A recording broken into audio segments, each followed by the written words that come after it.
በጣም ብዙ ሰዎች ባለቤቴ ቺት ካረገብኝ መፍታት ነው ያለብኝ መቀጠል ነው ያለብኝ ወይስ እኔ ነኝ መልሼ ቺት ማድረግ ያለብኝ ብሎ ያስባሉ ወይ ደግሞ ብሎ ራሳቸውን ይጠይቃሉ። አንድ ቺት የተደረገባት ሴት ይቅር ለእግዚአብሔር ብላ ነው ተመልሳ መኖር ያለባት? መፍታት ነው ያለባት? እሷም እንደሱ ቺት ነው ማድረግ ያለባት? ተሸክማ ነው መኖር ያለባት ወይስ ምንድነው ማድረግ ያለባት? በተለይ በዚህ ዘመን ወንዱም በጣም በትዳሩ ላይ ይማግጣል፣ ሴቷም ትማግጣለች። ሁሉም ማለት አይደለም። በጣም ተከባብረው በጣም ተዋደው በጣም ተሳስበው የሚኖሩ ባልና ሚስቶች አሉ። ሚስትም ለባሏ ታምና ባልም ለሚስቱ ታምና። አንዳንድ ቤት ላይ ቺቲንግ ነው ጭቅጭቅ፣ አንዳንድ ቤት ላይ ገንዘብ ነው፣ አንዳንድ ቤት ላይ ሴክስ ነው፣ አንዳንድ ቤት ላይ ልጅ አስተዳደግ ነው፣ አንዳንድ ቤት ላይ ኬርለስ ነው፣ አንዳንድ ቤት ላይ ሶሻል ሚዲያ ነው፣ አንዳንድ ቤት ላይ ገንዘብ ነው፣ አንዳንድ ቤት ላይ ደግሞ ሌላ ነገር። አንተ ብትሆን ይሄን ቪዲዮ የምትከታተለው ወይ ደግሞ አንቺ ብትሆን ይሄን ቪዲዮ የምትከታተዩ ባለቤትሽ ከማገጠብሽ ምንድነው የምታደርጊው? አንቺም እንደሱ ትማገጫለሽ። ምናልባት የሚማገጥ ሰው ይሄን ቪዲዮ የሚመለከት ከሆነ አንተ ሚስት በተቀመጠችበት ሌላ ሴት አቅፈ እንደምትታኛው ሚስት ይሄን ብታደርግብስ? አንቺ ባለቤትሽ ላይ እንደምትማገጪው ባለቤትሽ ቢማገጥብሽስ?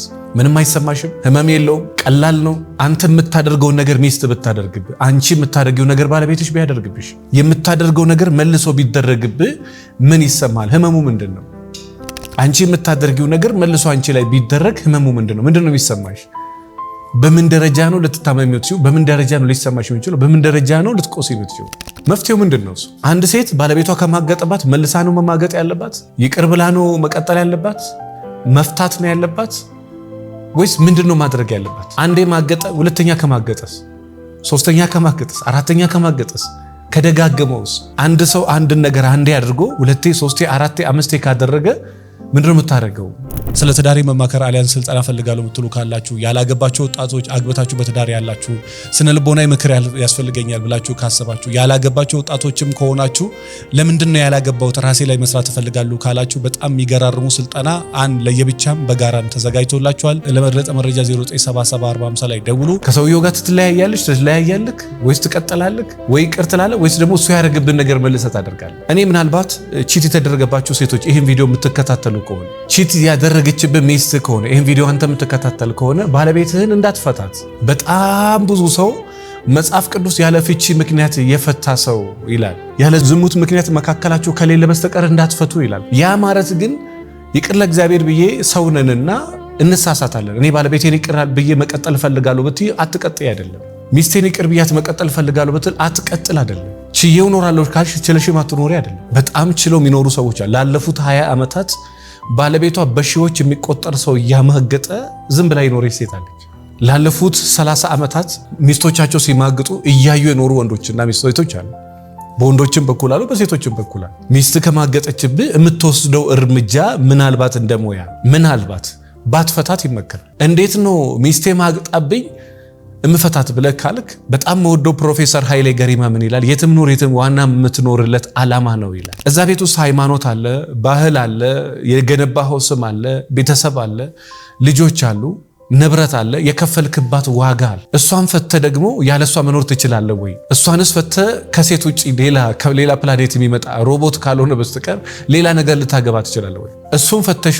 ከዛ በኋላ ምንድነው የምታደርገው? ያቆሰሉን ሰዎች እነሱ ናቸው መልሶ እዛ ቦታ ላይ የሚክሱን። አንዳንድ ጊዜ ደግሞ እነሱ አቆሰለውን እግዚአብሔር በሌላ ይከሰናል። ምን አለባት ለምናችሁት ጸልያችሁ እግዚአብሔር ሐሳብ ከሆነ መብታችሁ። የእግዚአብሔር ሐሳብ ካልሆነ ግን እኔ ላለፉት 5 ዓመታት በጣም ብዙ ባልና ሚስቶች ባለቤቷ ማግጦባት እባክሽን ተረጋጊ ተብላ ዛሬ ላይ በጣም የሚገርም ህይወት ያላት ሴት አለች። ባለቤቷ የዛሬ 5 ዓመት ነው የማገጠው።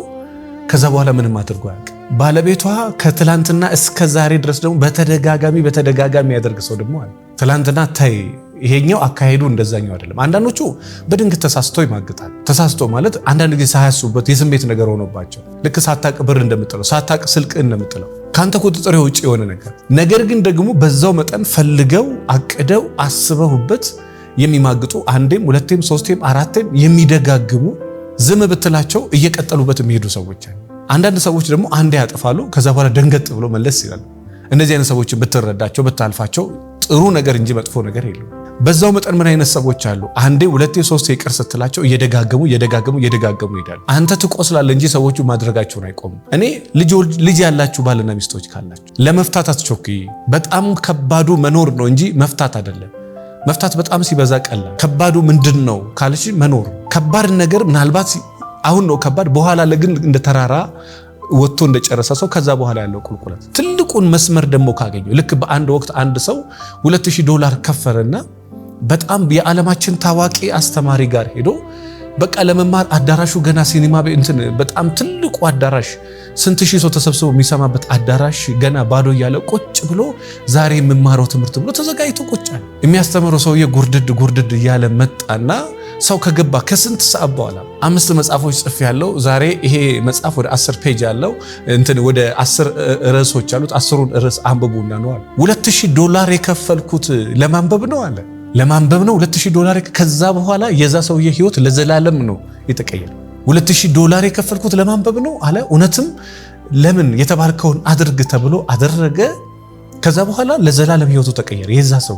አንዳንድ ነገሮች ዛሬ ከባድ ናቸው፣ በኋላ ግን ይዘውት የሚመጡት ውጤቶች በጣም ጥሩ ናቸው። እኔ ልጆች ያለሽ ረጅም ዓመት ዋጋ የከፈልሽበት ትዳር ያለሽ ሴት ባለቤትሽ የሆነ ነገር ካደረገ ለመፍታት አትቸኩ ፕሊዝ።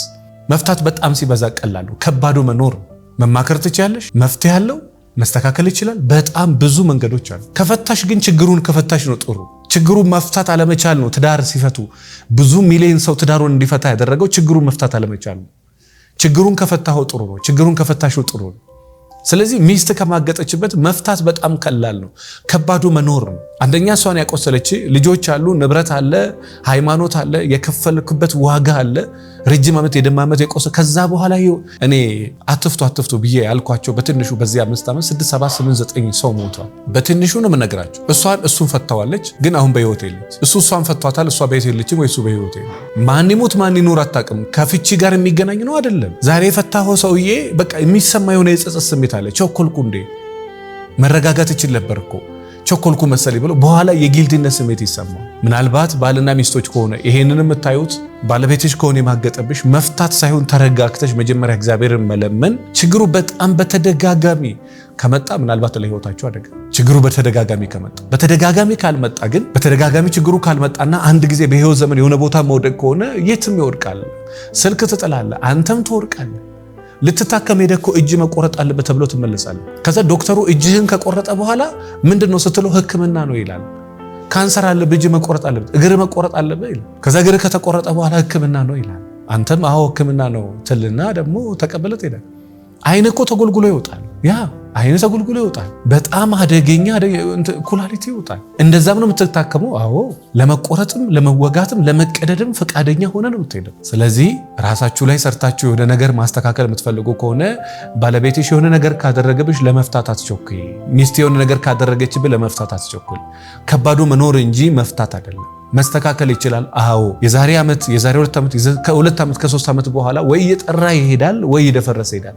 ወይ መፍታት እንዳለብህ ወይ መቀጠል እንዳለብህ ራሱ ጊዜ ይናገራል። ስለዚህ ይህን ቪዲዮ የምትከታተሉ ቤተሰቦቼ የሆነ ነገር ሀፕን ሲያደርግ ወደ መፍታት እንዳትቸኩሉ ተረጋጉ ለማለት ያህል ነው። ምናልባት ከጋብቻ በፊት ከሆነ ደግሞ ቆም ብላችሁ አጤኑበት ለማለት ነው። በቀጣይ ቪዲዮ የተለየ ሐሳብ ይህንን ይመስል ይዤላችሁ እመጣለሁ። ለዚህ ዩቲዩብ ቻናል አዲስ የሆናችሁ ሰብስክራይብ አድርጉ። ለበለጠ መረጃ 09774050 ላይ ደውሉ። አመሰግናለሁ።